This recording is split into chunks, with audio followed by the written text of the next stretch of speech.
दोस्तों railway GK की class में आपका स्वागत है। आज हम पढ़ने वाले हैं 9 तारीख की जो सेकंड शिफ्ट में था, जो जीके से संबंधित जो क्वेश्चन पूछे गए हैं एनटीपीसी में, उनके बारे में। हमने पहले शिफ्ट का जो पहली क्लास थी हमारी उसमें पढ़ लिया। अब देखते हैं यहाँ से जीके के क्वेश्चन जो सेकंड शिफ्ट में पूछे गए हैं।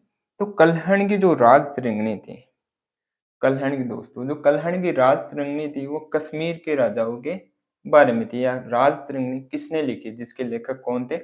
कल्हण थे। दूसरी पुस्तक आती है अष्टध्यायी, जिसे संस्कृत का व्याकरण भी कहा जाता है या संस्कृत के व्याकरण से संबंधित थी अष्टध्यायी, जिसके लेखक पाणिनि थे। फिर आता है वेद से संबंधित एक क्वेश्चन पूछा गया दोस्तों, ऋग्वेद वेदों में सबसे पुराना और सबसे बड़ा, वेदों में सबसे पुराना और सबसे बड़ा ऋग्वेद होता है। इसमें 10 मंडल, 1028 सूक्त, 10,462 मंत्र है।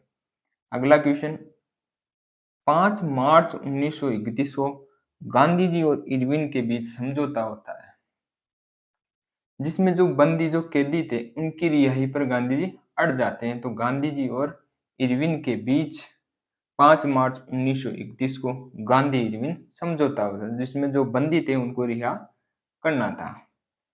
अंग्रेजों द्वारा फर्स्ट जो फैक्ट्री थी वह कहाँ लगाई गई, वो क्वेश्चन अलग है। और ये जो फर्स्ट अंग्रेजों द्वारा फैक्ट्री कहाँ लगाई गई, हुगली नदी पर 1651 में। अंग्रेजों द्वारा फर्स्ट फैक्ट्री हुगली नदी पर 1651 में, जबकि फर्स्ट फैक्ट्री मुसलीपट्टनम में लगाई गई थी। सांची का स्तूप चक्र जो सारनाथ के फर्स्ट उपदेश से लिया गया था। जो सांची में जो स्तूप है उसमें जो चक्र है वह गौतम बुद्ध के जो सारनाथ में फर्स्ट उपदेश दिया था उससे संबंधित था। उस्ताद जाकिर हुसैन तबला वादक, उस्ताद जो जाकिर हुसैन थे वह कौन थे? तबला वादक थे।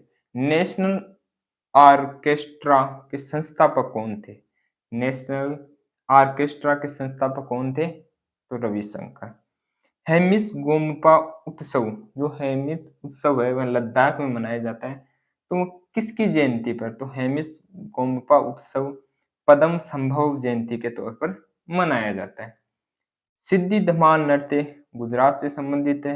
एम एस सुब्बुलक्ष्मी कर्नाटक की जो गायिका है, एम एस सुब्बुलक्ष्मी जो गायिका थी वह कर्नाटक राज्य से संबंधित है।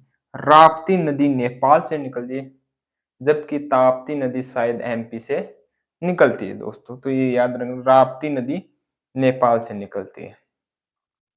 ब्रह्मपुत्र को चीन का जो तिब्बत वाला क्षेत्र है, ब्रह्मपुत्र जो नदी निकलती है, जो चीन वाला क्षेत्र जो तिब्बत है, वहां पर इसे तैसयांगपो कहा जाता है। ब्रह्मपुत्र को किस नाम से जाना जाता है तिब्बत के अंदर?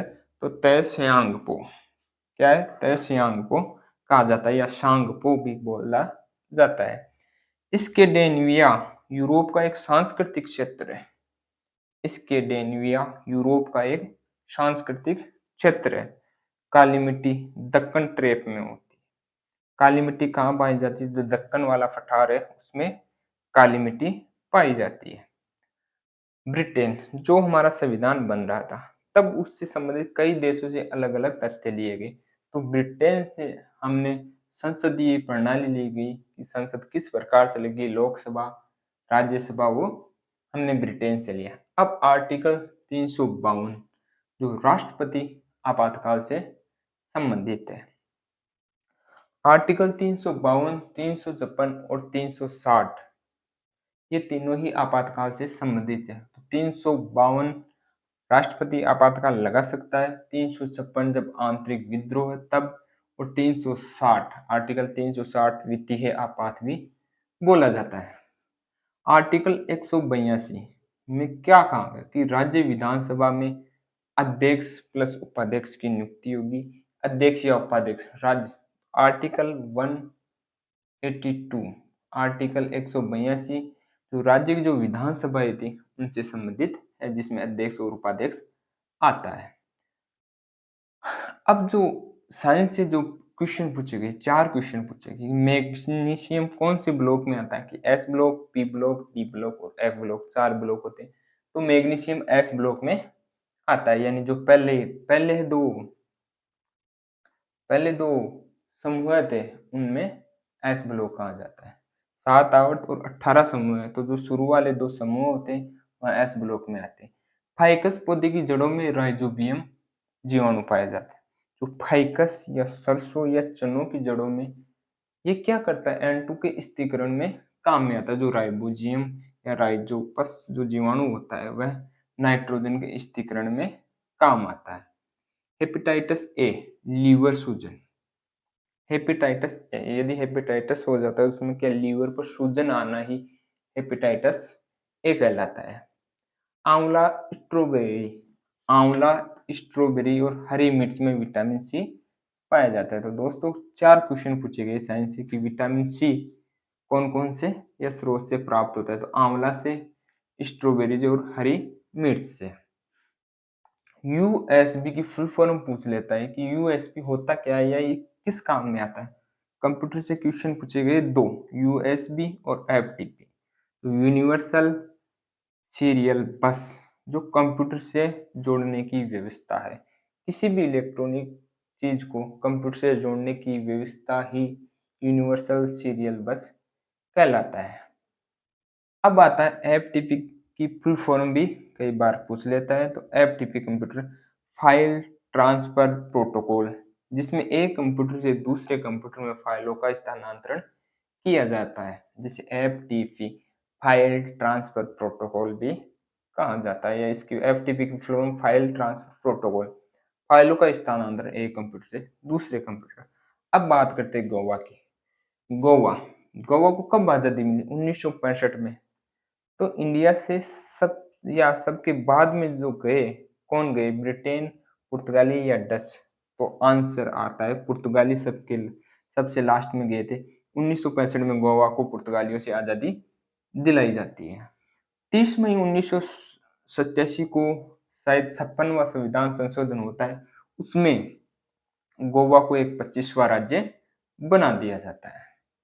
एक जो पड़ोसी कंट्री है उससे संबंधित क्वेश्चन आया कि भूटान क्षेत्रफल में सबसे छोटा है। भूटान जो क्षेत्रफल में सबसे छोटा है, इंडिया के जो टच में जो देश है उनमें सबसे छोटा है। और इसकी राजधानी दोस्तों याद रखा, भूटान की राजधानी थिम्पू है।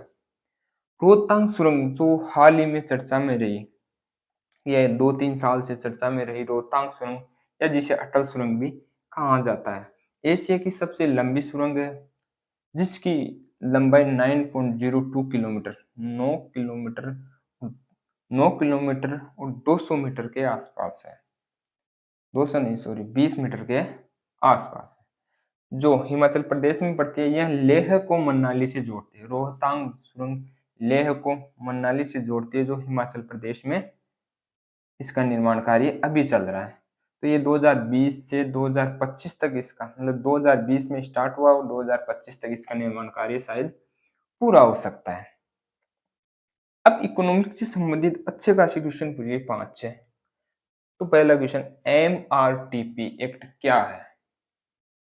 जिसे एकाधिकार तथा अवरोधक व्यापार व्यवहार एक्ट 1969 भी कहा जाता है। तो एमआरटीपी एक्ट 1969 का है, जो देश में व्यापार से संबंधित था। यह संसद में 1969 में पारित होता है, लेकिन जो देश के अंदर 1 जून 1970 को देश में लागू किया जाता है। इसमें व्यापार में जो व्यवहार, जो एकाधिकार की जो स्वामित्व की बातें थी, उन पर रोक लगाना था इसका कारण। अब आता है फर्म का लाभ, जिसमें अर्जित कुल राजस्व और कुल लागत के बीच का अंतर होता है। फर्म का लाभ क्या होता है? डायरेक्ट क्वेश्चन है कि फर्म का लाभ क्या होता है, जिसमें अर्जित कुल राजस्व और कुल लागत के बीच का अंतर फर्म का लाभ कहलाता है। अगला क्वेश्चन, टाटा एयरलाइंस 1932 के अंदर स्टार्ट हुई। टाटा एयरलाइंस कब से शुरू हुई? जो टाटा भाई साहब वाली जो एयरलाइंस है वो कब शुरू हुई? वह 1932 में स्टार्ट होती है। सॉरी दोस्तों। एमआरबीएम एक्ट 2003 का, एफआरबीएम एक्ट 2003 का जिसे राजकोषीय उत्तरदायित्व और बजट प्रबंधन एक्ट 2003 का जो संसद में होता है और 2004 में देश में लागू किया जाए। यह क्यों लाया गया? राजस्व कोषीय उत्तराधिकार और बजट प्रबंधन एक्ट 2003 या FRBM एक्ट 2003 2004 को देश में लागू होता है। यह क्यों लाया गया? राजकोषीय घाटे और राजस्व घाटे को खत्म करना था। इसका कि राजस्व जो घाटा लग रहा था उसको खत्म करना था। दोस्तों, इकोनॉमिक में एक वर्ड आता है फिएट। फिएट लैटिन भाषा का शब्द है। इसका लैटिन भाषा का शब्द है या लैटिन भाषा में फिएट को यह होगा या इसे होने दो। फिएट का मतलब क्या होता है? यह होगा या इसे होने दो। सरकार द्वारा एक मनी स्टार्ट की मूल्य के रूप में फिएट मनी, जिसमें यह इसका कोई मूल्य नहीं होता लेकिन सरकारी नियमों में इसका यूज किया जाता है। तो फिएट मनी का सरकारी नियमों में उपयोग किया जाता है। जनसंख्या पिरामिड, जो जनसंख्या का पिरामिड होता है वह जनसंख्या की आयु व लिंग संरचना को दर्शाता है। जनसंख्या का जो पिरामिड है होता है वह जनसंख्या की आयु व लिंग संरचना को दर्शाता है। जनसंख्या की लिंग संरचना और जनसंख्या की आयु को दर्शाता है।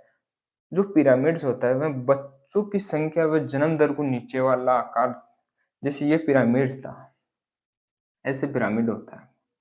ये दोस्तों ऐसे पिरामिड होता है।